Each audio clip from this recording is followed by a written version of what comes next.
Shalom. Wow, puji Tuhan.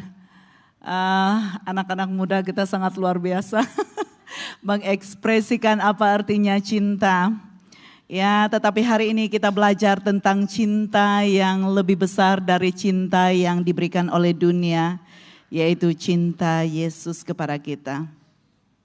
Haleluya. Kita siap untuk memuji, memuji Tuhan dengan belajar firman Tuhan pagi hari ini. Mari jangan tegang-tegang, kita berdoa. Bapa, kami bersyukur pagi ini Tuhan karena anugerah-Mu sangat luar biasa dan sangat besar bagi kami. Dan Tuhan, kami mau belajar firman-Mu. Dan kami minta Bapa Surgawi agar Roh Kudus yang akan memberikan kami damai dan ketenangan, memberikan kami pikiran yang jelas, pikiran yang Bapa Surgawi memikirkan tentang kerajaan Allah, pikiran Kristus yang menguasai hati dan seluruh hidup kami agar kami berjalan tepat seperti yang Kau kehendaki. Bapa Surgawi, hamba-Mu sangat terbatas Bapa Surga untuk menyampaikan ini. Tapi satu hal yang hamba-Mu tahu Tuhan, bahwa Engkau membela firman-Mu sendiri. Oleh itu singkapkan kebenaran-Mu Bapa Surgawi supaya setiap anak-anak-Mu Bapa mengerti dan memahami kebenaran itu. Dan kami akan hidup dan berjalan di dalamnya, mengerjakan tepat seperti yang Kau inginkan.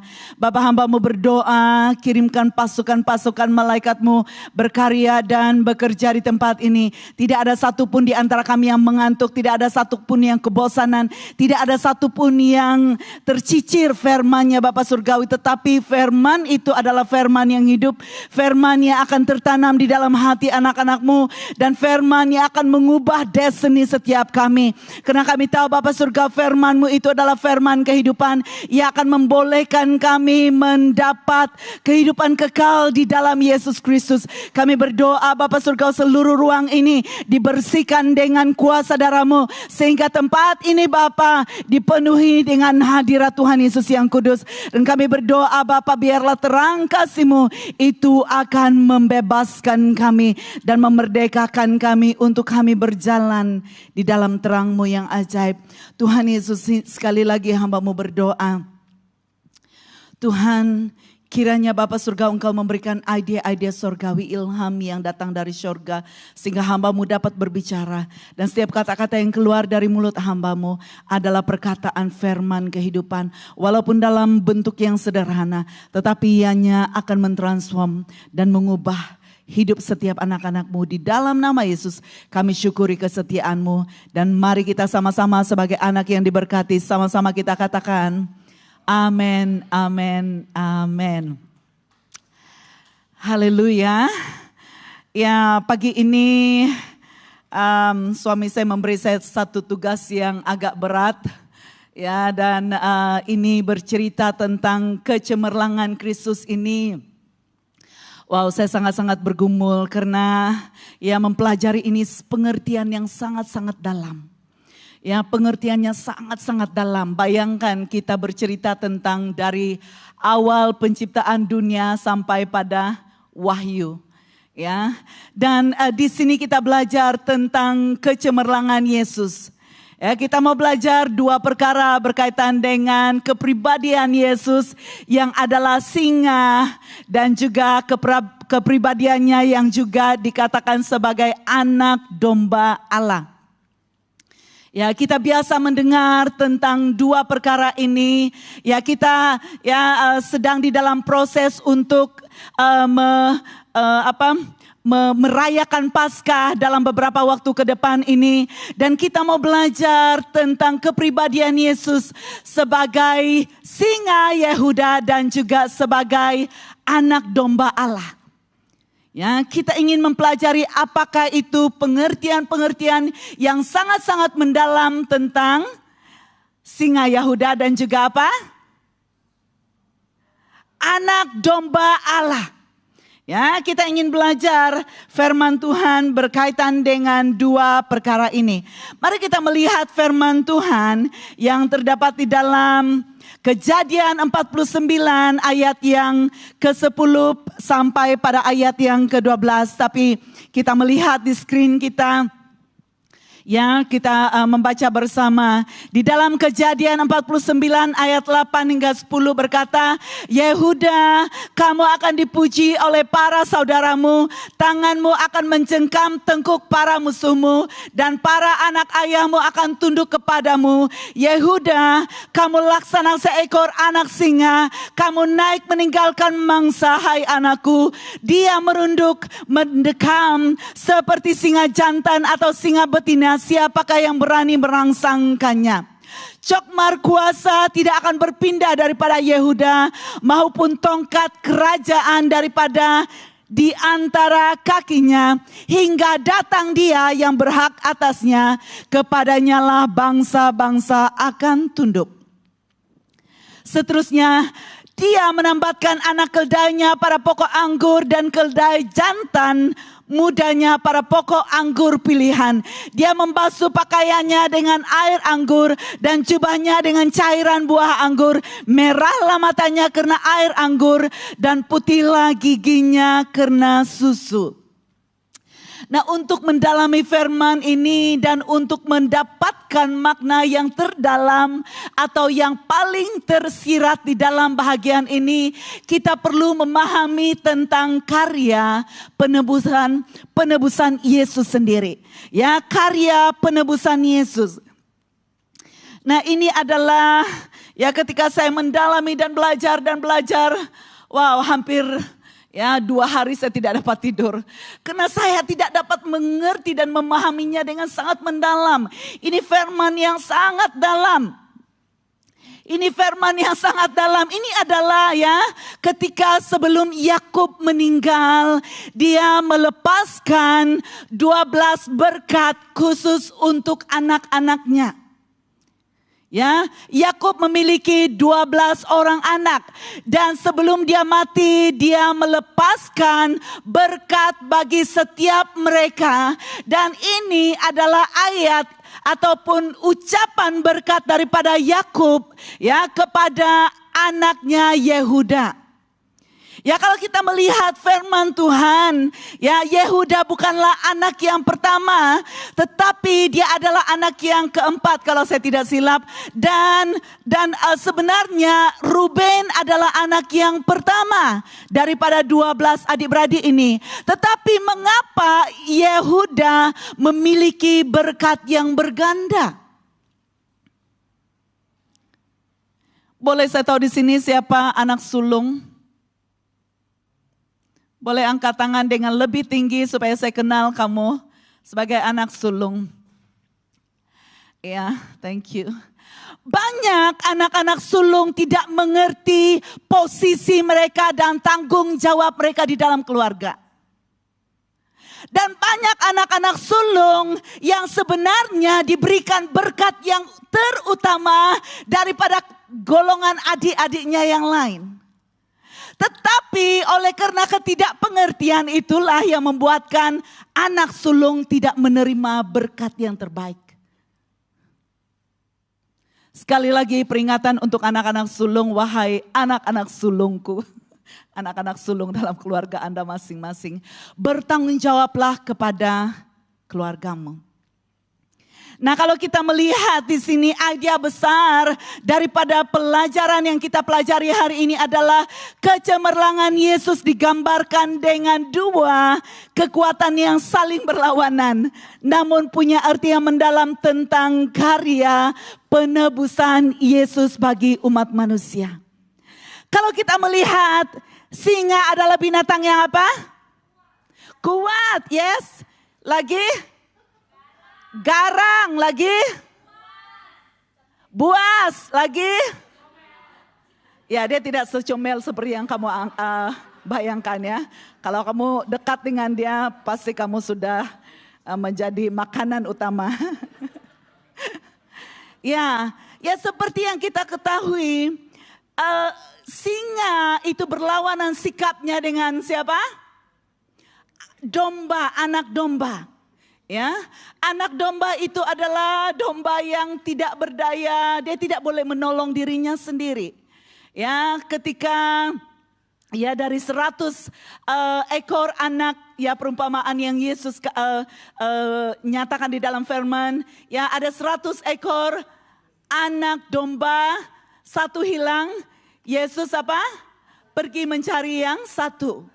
Ya, dia pergi mencari yang satu karena anak domba ini nature-nya tidak dapat menyelamatkan dirinya sendiri. Ya. Nah, kita mempelajari bahwa apa yang kita tahu di sini tentang kepribadian Yesus. Nah, di dalam Matius 1 ayat yang pertama sampai pada ayat yang kedua, 6 dan 16, ini adalah kisah tentang silsilah Yesus. Inilah silsilah Yesus Kristus, anak domba, anak Daud, anak Abraham. Abraham beroleh anak yang dinamai Ishak, Ishak beroleh Yakub, dan Yakub beroleh Yehuda serta saudara-saudaranya. Dan Isai beroleh Raja Daud, Raja Daud beroleh Salomo daripada istri kepada Uria.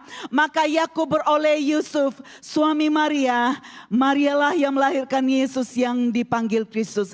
Nah, kalau kita melihat ini adalah beberapa urutan daripada ya keturunan yang sehingga melahirkan Yesus sebagai penyelamat dunia. Ya. Dikatakan di sini Yakub beroleh Yehuda dan Yehuda ya seterusnya Yakub yang terakhir Yakub beroleh Yusuf. Nah, keturunan ini datang daripada keturunan yang terpilih. Ya, Yakub seperti yang kita tahu dia diberikan nama yang baru yaitu apa? Israel bijak. Siapa yang jawab tuh? Ya, Israel. Ketika namanya diubah kepada Israel, destininya berubah. Sebenarnya nama Yakub itu adalah nama seorang penipu. Tetapi apabila dia mendapat nama Israel, dia punya destiny yang telah ditentukan untuk hal-hal yang ajaib dalam hidupnya. Ya, hati-hati kita menggunakan nama-nama orang-orang kampung yang punya makna yang tidak benar. Biasanya nama itu menentukan identity kita. Nama itu menentukan siapa kita, apa yang kita akan peroleh dan bagaimana masa depan kita ke depan. Ya, mungkin lain kali saya akan mengajar tentang bagaimana memetakan nama supaya Anda mengerti apa maksud namamu dan bagaimana engkau menjadi seorang pribadi yang akan excellent dalam hidupmu. Nah, Yesus Kristus ini adalah artinya penyelamat ataupun Tuhan yang menyertai kita. Ya. Inilah arti nama Yesus dan itulah sebabnya dia sebagai penyelamat dan dia sebagai Tuhan yang menyertai kita yang diutus oleh Allah Bapa yang diberikan kepada orang-orang yang mau menerima dia dalam kehidupannya. Ya. Inilah Yesus. Yesus ini menggenapi nubuatan dari awal ketika Yakub ataupun Israel melepaskan 12 berkat kepada anak-anaknya. Dan di dalam ucapan berkat itu terkandung janji apa yang akan menjadi masa depan kepada umat yang akan lahir dari keturunan Yakub ini. Setakat ini boleh mengerti? Boleh paham ya? Ini adalah bagi saya ini adalah pelajaran yang susah. Tetapi kita perlu memahami, kita perlu menangkap dan kita perlu mengerti apa yang Yesus lakukan. Nah, kalau kita melihat Yesus di sini adalah datang dari keturunan singa Yehuda. Ya, ketika Yakub melepaskan berkat bagi keturunan Yehuda, dia sedang juga melepaskan perkataan nubuatan tentang apa yang akan terjadi beribu-ribu tahun yang akan datang. Pada waktu itu mungkin Yehuda tidak memahami. Pada waktu itu Yehuda tidak mengerti apa yang akan terjadi dalam salsilah keturunanku. Ya, tetapi duluan itu telah disampaikan kepada kehidupan Yehuda. Ya. Kalau kita melihat di sini di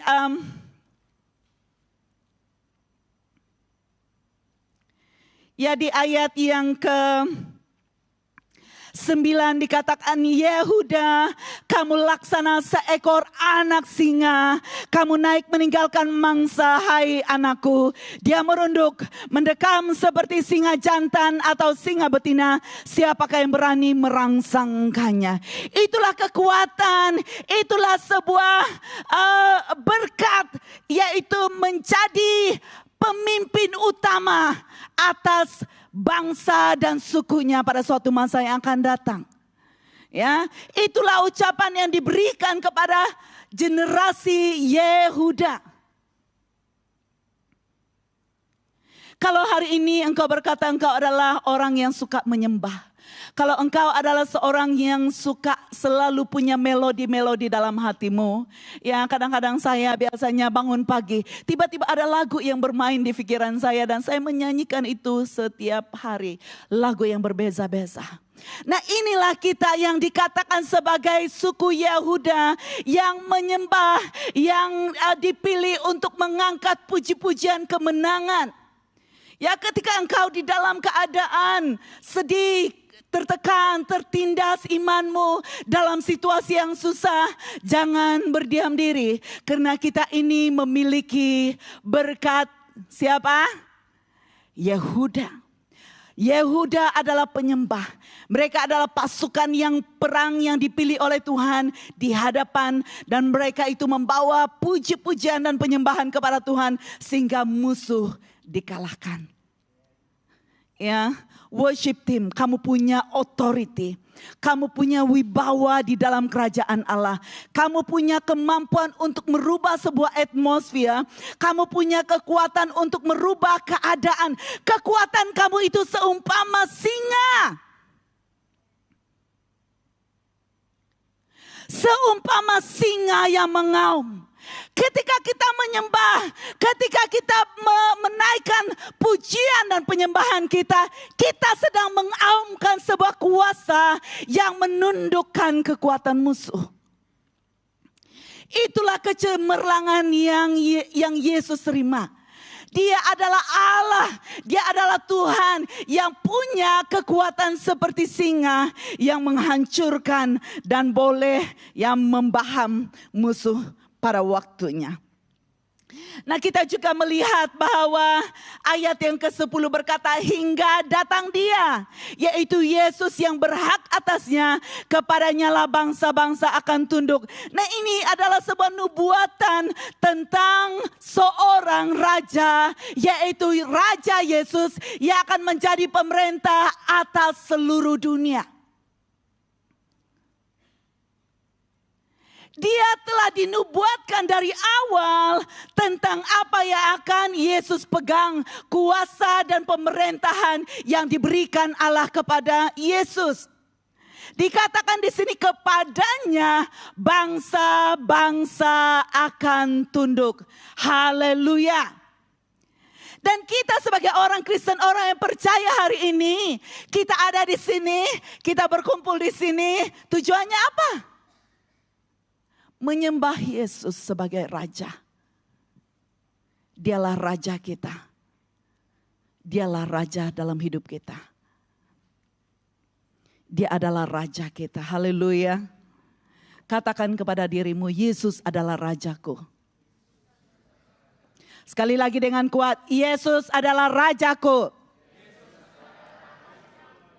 Haleluya. Setiap orang-orang yang percaya kepada Yesus, dan Yesuslah penguasa dalam hidupnya. Nah, kita melihat Yesus sebagai singa Yehuda. Nah, seperti yang kita tahu, singa adalah raja binatang buas. Dan simbol suku Yehuda yang dikenal sebagai suku raja. Dan Yesus adalah raja di atas segala raja. Dari suku Yehuda inilah lahir pemimpin-pemimpin utama atas dunia, bahkan raja yang satu hari nanti akan menguasai seluruh bumi ini dengan pemerintahannya. Nah, kekuatan singa itu adalah lambang keagungan dan kekuasaan pemerintahan yang kekal. Ya, dan setelah dia mengalahkan semua pekerjaan-pekerjaan musuhnya melalui kematian dan kebangkitannya, dia bangkit menjadi pemerintah utama atas dunia ini. Dan di dalam Wahyu, kalau kita melihat di dalam Wahyu 5 ayat 5, ya, ketika Yohanes diperlihatkan oleh Tuhan sebuah gambaran bagaimana dia ada di dalam throne room ataupun di dalam bilik takhta Tuhan, ya, di hadapan takhta Tuhan, Tuhan memperlihatkan sebuah penglihatan tentang apa yang akan datang, dan di situ dia melihat, ya, malaikat, ya, mengucapkan siapakah yang dapat membuka buku naskah. Dan hanya Yesus yang layak untuk membuka itu. Karena apa? Yesus itu adalah Tuhan dan dia adalah Raja dan dia adalah, ya, korban yang dikatakan sebagai singa Yehuda yang telah menang. Dialah singa Yehuda itu yang telah menang atas segala perkara yang ada di bumi. Nah, kita melihat di sini seperti yang saya katakan, Yehuda membawa sebuah berkat. Ya, nama Yehuda itu membawa sebuah berkat, dan berkat yang diberikan oleh Tuhan yaitu juga kepada Yesus sebagai yang sulung. Kita lihat Kolose 1 ayat 18 dan 20 berkata, Dia ialah gambaran Allah yang tidak kelihatan. Dialah anak sulung antara segala yang diciptakan. Juga melalui Dia Allah mendamaikan segalanya dengan dirinya, baik yang di bumi maupun di sorga, dengan mengadakan perdamaian melalui pencurahan darahnya di atas salib. Yesus adalah yang sulung dari seluruh umat manusia. Ya, dialah yang sulung yang dipercayakan untuk memikul tanggung jawab terhadap dunia, membebaskan dunia, membebaskan orang-orang yang mau menerima kebenaran untuk diselamatkan. Nah, itu sebabnya sebagai anak-anak sulung, dan bukan hanya anak sulung dalam keluarga. Ya, kalau saya mau katakan di sini kita adalah orang-orang Sabah Sarawak yang dipercayakan Tuhan sebagai anak sulung untuk Malaysia. Bahkan anak-anak asli juga. Anda memiliki satu peranan yang penting untuk membawa pembebasan dan kelepasan bagi bangsa ini. Kita harus mengerti identiti kita supaya kita boleh berfungsi sebagaimana kita dipanggil. Jangan jadi pengecut, jangan jadi orang-orang yang biasa-biasa. Kita bukan orang yang biasa. Dan setiap kita yang percaya kepada Yesus diberikan hak kesulungan untuk bertanggung jawab kepada keluargamu yang belum percaya, kepada orang-orang sekitarmu yang belum benar hidupnya, kepada setiap orang yang diberikan Tuhan masuk di dalam hidupmu, kamu bertanggung jawab atas mereka.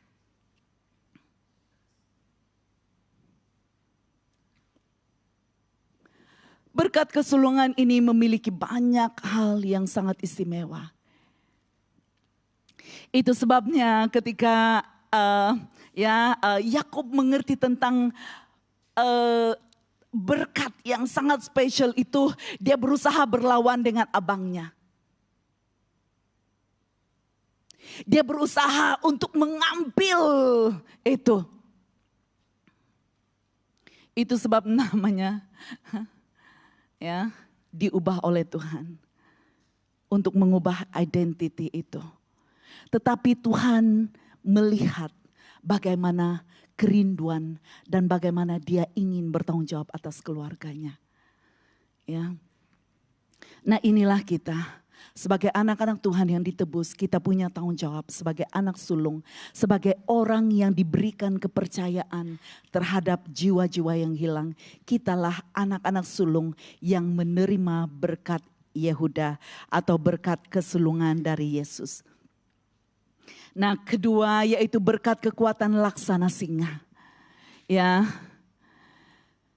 saya tidak mau kata orang lain. Ya, dalam keluarga saya dikenal sebagai yang lembut dan pernah dulu waktu saya pregnant, kakak saya dia kata, kamu ini sebenarnya saya tidak percaya kamu boleh handle 5 orang anak. Salah seorang kakak saya berkata, karena saya melihat kamu ini seorang yang lembut, yang lemah dan tidak seperti ada kekuatan yang menonjol. Tetapi semakin hari semakin saya mengikuti Tuhan, semakin hari semakin saya punya mengerti otoriti saya, semakin saya mengerti identity saya di dalam Yesus, semakin saya mengerti dan memahami kepercayaan yang Tuhan berikan kepada saya. Di dalam saya ada sebuah auman yang luar biasa yang saya tidak boleh ceritakan kepada Anda. Yang saya tidak boleh ceritakan kepada orang lain. Ada waktu-waktunya ketika saya berdoa, dulu saya tidak paham. Ada sebuah teriakan yang sangat-sangat dalam dari lubuk hati saya terhadap sebuah isu. Ketika saya berdoa dan ketika saya berperang secara roh tentang sebuah isu sehingga saya mulai mengerti berkat Yehuda itu turun melalui Yesus dan itu masuk meresap di dalam jiwa dan roh saya. Ketika saya menggemakan nama Tuhan Yesus, ketika saya menggemakan kemuliaan Yesus dalam hidup saya, ketika saya menggemakan hal-hal yang saya boleh terima di dalam Yesus Kristus, saya sedang menggemakan sebuah auman singa.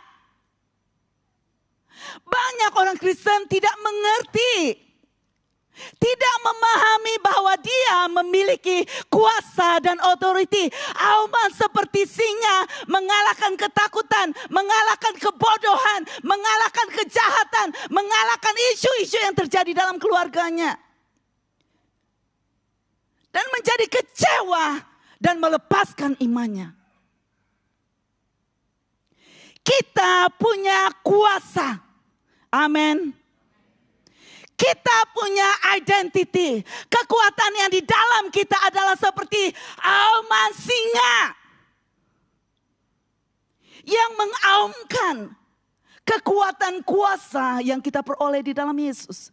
Jangan pernah menjadi pengecut. Jangan pernah menjadi penakut. Jangan pernah menjadi orang-orang yang mudah ditindas oleh kekuatan roh jahat. Mari hidup dalam kemenangan. Hidup di dalam kemerdekaan. Karena itu telah diberikan dan telah dicurahkan dalam hidup kita melalui iman di dalam siapa? Yesus. Yesus. Dia punya kekuatan yang luar biasa. Dan ketika kita tahu bahwa ketika imanmu ada di dalam Yesus, engkau tidak akan pernah lagi mudah diperbodohkan. Engkau tidak akan lagi mudah ditipu. Engkau tidak akan lagi mudah diperlakukan sewenang-wenangnya oleh kuasa kegelapan. Haleluya. Amin. Tangkap itu dalam dirimu. Tangkap itu di dalam rohmu. Karena kita sedang memasuki masa-masa yang menentukan. Masa-masa yang sukar. Kalau kita tidak berpegang kepada kebenaran. Dan kita tidak punya kekuatan seperti singa yang mengaum. Kita akan mudah diterkam. Bukan kita yang memangsa. Tetapi kita pula yang jadi mangsa. Wah. Malanglah hidup orang yang seperti itu. Haleluya. Dikatakan di sini di ayat yang di Wahyu ini. Dikatakan bahwa Yesus saja yang berdiri seperti singa Yehuda. Yang penuh dengan kemenangan dan yang berhak dan layak membuka meterai tentang buku kehidupan menentukan nasib orang-orang yang ada di bumi. Yesus. Karena hanya melalui Yesus kita dibenarkan. Dan melalui Yesuslah nama kita tercatat di dalam apa? Buku kehidupan. Kalau hari ini imanmu masih goyang, tidak percaya Yesus kah Tuhan saya, ataupun ada Allah lain kah Tuhan saya, ada dewa-dewa kah yang saya sembah, mari hari ini buat keputusan. Baik yang ada di luar sana, buat keputusan dalam hidupmu, siapa Allah yang kau patut sembah. Karena hanya Yesus saja yang dapat membuka buku kehidupan tentang penghakiman yang akan datang. Nah, kita melihat seterusnya berkat yang akan diperoleh oleh Yesus sebagai keturunan dari Yehuda itu adalah berkat memerintah. Sama-sama katakan berkat. Haleluya. Siapa yang mau menjadi penguasa di surga pada suatu hari nanti? Jujur. Tidak ada yang berani. Ada beberapa yang berani. Tetapi walaupun engkau berkata hari ini saya mau, tetapi hidupmu yang tidak sejajar dengan jalan dan firman Tuhan, engkau tidak akan dapat memperolehnya. Tetapi ketika engkau berkata yes Tuhan, bertekad di dalam hidupmu, hari ini saya mau menjadi penguasa. Hari ini saya mau menjadi pemerintah dalam kerajaan Allah. Karena ada firman-Nya. Suatu hari nanti kita yang akan menentukan pemerintahan kerajaan itu bersama-sama dengan siapa? Yesus sebagai Raja kita. Sekali lagi saya mau tanya, siapa mau menjadi pemerintah dalam kerajaan Allah? Haleluya. Ya, mari hari ini tentukan nasib hidupmu. Tentukan nasib hidupmu. Tentukan nasib hidupmu. Karena kalau engkau mau menjadi penguasa dan pemerintah, hari ini tetapkan siapa yang kau sembah. Dikatakan di dalam Yesaya 9 ayat 6 berkata tentang seorang anak telah lahir bagi kita. Seorang putra telah dikurniakan bagi kita. Di atas bahunya tampuk pemerintahan dan namanya disebut Penasehat Ajaib. Allah Perkasa, Bapa Kekal, Raja apa? Raja Damai. Dialah Raja kita dan dialah yang memberikan damai di atas bumi. Hanya Dia yang berhak untuk memberikan itu sebagai apa? Singa Yehuda yang telah menang. Haleluya. Haleluya. Amin. Ya, jangan kita tegang-tegang. Maaf kalau saya berteriak dan menyebabkan Anda ketakutan. Tetapi apa yang menjadi tujuan saya adalah supaya Anda benar-benar menangkap ini. Benar-benar tangkap ini di dalam jiwa dan rohmu. Jangan pernah sia-siakan imanmu. Karena engkau pasti akan kecewa kalau engkau menyia-nyiakan apa yang telah Yesus lakukan di salib. Seterusnya kita melihat Yesus sebagai anak domba Allah. Ya, Yesus sebagai anak domba itu, ya Dia memenuhi tuntutan hukum Taurat. Dan Dia sebagai korban penghapus dosa, yaitu anak domba Paskah. Mengapa kita sangat-sangat perlu merayakan dengan sangat sukacita tentang Paskah? Ya, itu adalah satu berkat yang terbesar. Itu adalah berkat yang Tuhan Yesus telah lakukan bagi setiap kita yang menerima Dia sebagai Tuhan dan Penyelamat. Amin. Anak domba Paskah itulah yang seharusnya kita rayakan lebih dari perayaan-perayaan yang lain. Karena itulah yang menjadi sumber pembebasan dan penyelamatan kita. Ya, anak domba itu juga adalah lambang pembebasan dan penyelamatan bangsa pilihan dari perhambaan. Ya, pada waktu umat Israel disuruh keluar dari Mesir, tanah jajahan, di mana mereka sangat mengalami penindasan demi penindasan. Mereka diberikan apa? Disuruh untuk memotong, ya, menyembelih anak domba sebagai lambang, ya, nubuatan tentang Yesus yang satu hari nanti yang dapat menyelamatkan umat manusia melalui darahnya. Dan itulah lambang pembebasan ketika mereka meletakkan di ambang pintu mereka darah anak domba itu. Pada malam waktu malaikat maut mengelilingi kota Mesir. Dan itu orang-orang percaya ataupun orang-orang Israel, hidup mereka dilepaskan daripada kematian. Dilepaskan dan dibebaskan. Anak-anak Tuhan, sangat perlu kita memahami tentang kuasa darah Yesus. Ya, tentang kuasa darah Yesus. Itu sebabnya sangat penting hari-hari ini kita mengambil perjamuan kudus. Itu adalah sebuah perjanjian kita dengan Tuhan. Dan perjanjian itulah yang membolehkan kita mengerti tentang apa otoriti yang kita ada di dalam Yesus. Nah, yang ketiga adalah lambang kelemah lembutan. Anak domba ini adalah lambang kelemah lembutan, kerendahan hati dan kepatuhan. Ya, ya, anak domba ini ketika dia dibawa ke tempat pembantaian, dia tidak memberontak. Itu adalah lambang Yesus. Dia tidak memberontak. Ya, tetapi patuh kepada arahan Bapa untuk dilaksanakan dan diselesaikan. Saudara yang dikasihi oleh Tuhan, saya ingin memperingatkan kita sekali lagi. Mungkinkah satu hari nanti kita akan menghadapi penganiayaan? Pada waktu kita dianiaya karena iman kita, apakah kita melarikan diri ataukah kita akan seperti Yesus, siap dan patuh sampai pada masa hidup kita diakhiri? Sekali lagi saya mau katakan, contohi Yesus, teladani Yesus. Mari kita belajar memperhamba diri dan siap untuk apapun demi iman kita.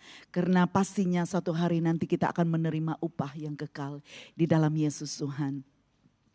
Nah, anak domba ini juga memberi teladan tentang kasih. Ya, ketika Yesus mengajari anak-anak muridnya ya tentang kasih, dia juga berkata kepada mereka, ya seperti ucapannya kepada Petrus, gembalakanlah domba-dombaku. Kita sebagai orang benar yang telah diselamatkan, yang telah disebut sebagai domba, anak domba, ya, kita inilah generasi anak domba Allah. Kita inilah orang-orang pilihan yang telah ditetapkan dan telah ditentukan untuk menerima janji melalui Yesus Kristus. Apa yang dipercayakan kepada kita adalah peliharalah domba-dombaku, peliharalah anak-anakku, karena aku mengasihi mereka sebagaimana Yesus mengasihi murid-murid. Itu yang Yesus arahkan. Nah, seperti yang kita lihat juga di dalam Wahyu 21 ayat 27 berkata bahwa kitab kehidupan dipegang oleh Yesus. Dan dikatakan di Wahyu 5 itu tadi hanya Yesus sebagai singa Yahuda dan juga sebagai memiliki kepribadian anak domba Allah itu yang berhak untuk membuka materai ataupun naskah itu. Ya. Yesus saja. Nah, keseluruhan daripada kepribadian tentang Yesus sebagai anak domba Allah ini adalah gambaran tentang kerajaan Allah yang penuh kasih dan ingin memulihkan kita serta membawa kita ke dalam kemuliaan yang tidak terkatakan. Itu yang menjadi bahagian kita. Itu yang menjadi berkat kita sebagai orang-orang percaya. Itu yang menjadi destiny kita. Itu yang menjadi bahagian kita sebagai orang-orang apa? Anak domba yang diselamatkan. Haleluya. Kita percaya kehidupan kita yang telah dipulihkan satu hari nanti akan dibawa ke dalam kemuliaan. Firman Tuhan berkata tiba-tiba pada waktu pengangkatan seluruh hidup kita akan berubah. Dan kita akan menjadi muda, remaja dan seluruh pakaian-pakaian kita ya yang kotor, yang duniawi itu akan diubahkan dengan pakaian apa? Kemuliaan. Pakaian kemuliaan. Nah, kita melihat bahwa inilah janji Tuhan untuk memberikan kita sebuah kehidupan yang penuh dengan kemuliaan. Haleluya, saya percaya bahwa kita kita, tujuan kita, destiny kita adalah masuk di dalam kemuliaan yang Tuhan berikan. Amin. Haleluya. Dan seterusnya kita melihat bahwa Yesus sebagai keturunan anak domba, ya, anak domba Allah. Kalau kita melihat di dalam ayat yang ke-11, di sini dikatakan dia menambatkan anak keldainya pada pokok anggur dan keldai jantan mudanya pada pokok anggur pilihan. Dia membasuh pakaiannya dengan air anggur dan jubahnya dengan cairan buah anggur. Nah, ini adalah juga sebuah nubuatan bahwa satu hari nanti Yesus akan dielu-elukan atau Yesus akan disorak-soraki oleh penduduk Yerusalem, bahwa mereka itu sedang apa? Sedang merayakan dan sedang menyambut seorang raja bagi orang Israel. Inilah arti daripada ya ayat ini. Dan di ayat yang ke-11b berkata dia membasuh pakaiannya dengan air anggur dan jubahnya dengan cairan buah anggur. Dan ini juga menceritakan bahwa anak domba itu satu hari nanti, yaitu pribadi Yesus sendiri, akan mati disalib dan akan mencurahkan darahnya bagi orang-orang percaya. Kalau kita melihat yang pertama itu adalah anggur, lambang kelimpahan seorang raja. Ya, anggur itu adalah lambang kemewahan, lambang kelimpahan. Ya, biasanya raja-raja akan menikmati anggur yang terbaik. Inilah yang nubuatan yang menceritakan bahwa Yesus itu adalah raja kekal. Ya, di ayat Matius 21 ayat yang pertama dan kedua, yang keempat saya melihat, di sini melompat pada ayat yang keempat. Dengan demikian terlaksanalah apa yang dikatakan oleh Nabi.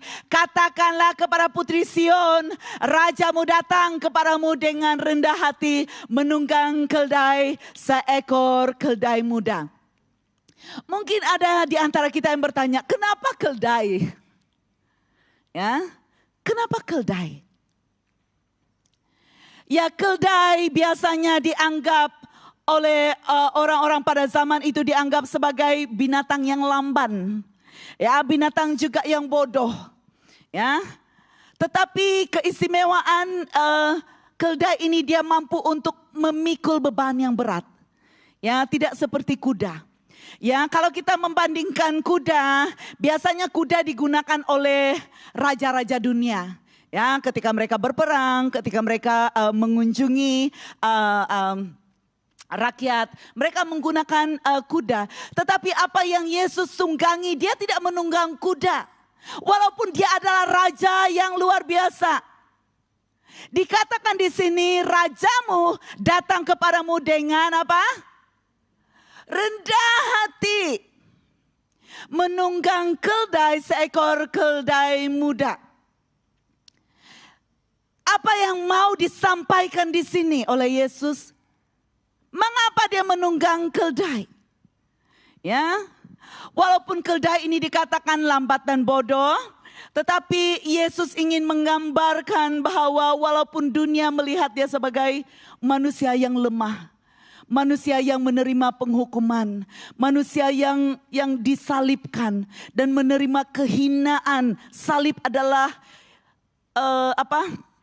sebuah penghinaan bagi orang Israel. Walaupun Yesus merelakan dirinya dihina seperti itu, tetapi dia punya kekuatan dan kuasa untuk menebus manusia daripada penindasan dosa. Dikatakan di sini, rajamu datang kepadamu dengan rendah hati.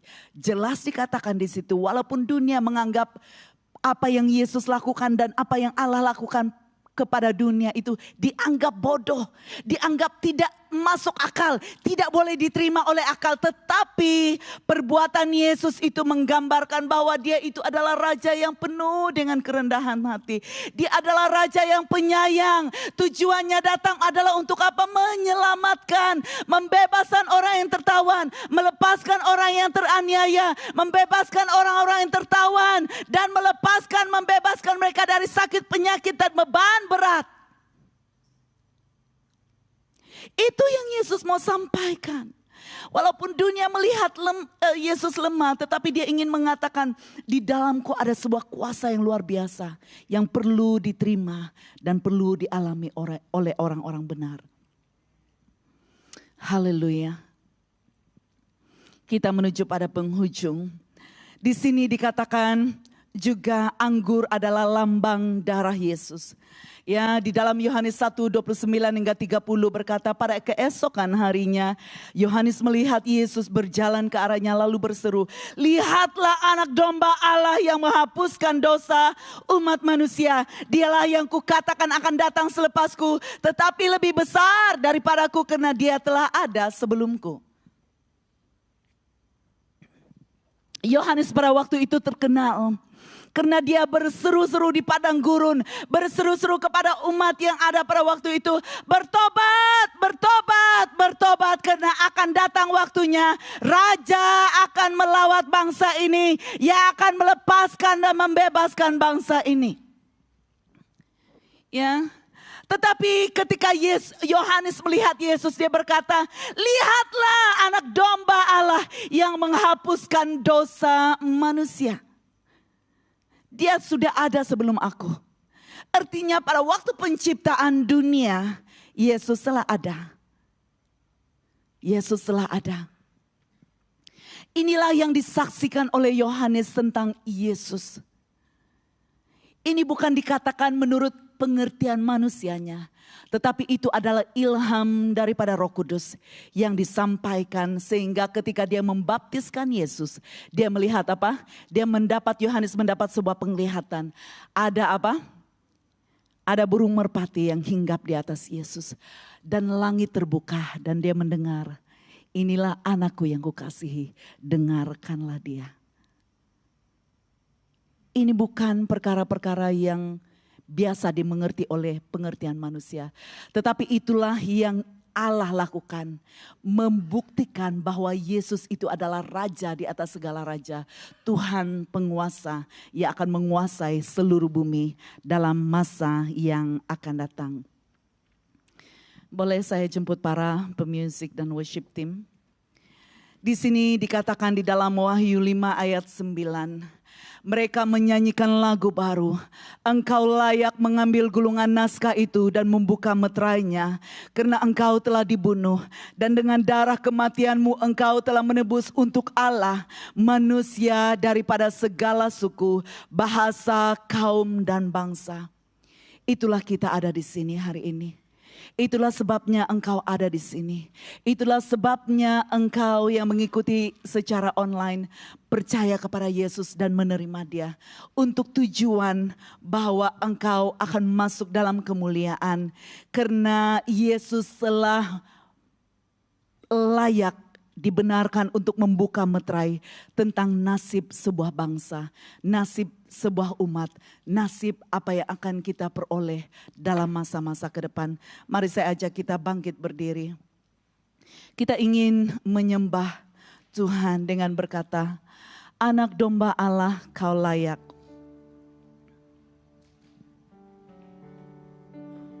Kita mau mengagungkan Dia dan kita mau berkata bahwa hanya Dia anak domba yang layak. Karena pada waktunya nanti seluruh umat, seluruh suku, seluruh bangsa, baik yang ada di bumi, baik yang ada di bawah lautan, baik yang ada di atas langit, semuanya akan sujud menyembah dan berkata, kudus, kudus, kuduslah Tuhan. Kudus, kudus sebab Dialah Allah semesta alam. Thank you Abba Father. Thank you Jesus. Tuhan, kami sangat-sangat mengagungkan Engkau. Kami mau memuji Engkau di tempat ini Bapa. Kami mau berkata bahwa Engkaulah segalanya bagi kami. Engkaulah yang menjadi Raja dalam hidup kami, penguasa tunggal bagi kami. Anak domba, haleluya. Haleluya Lord Jesus.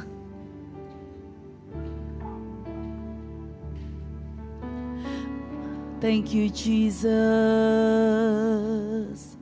Haleluya anak domba.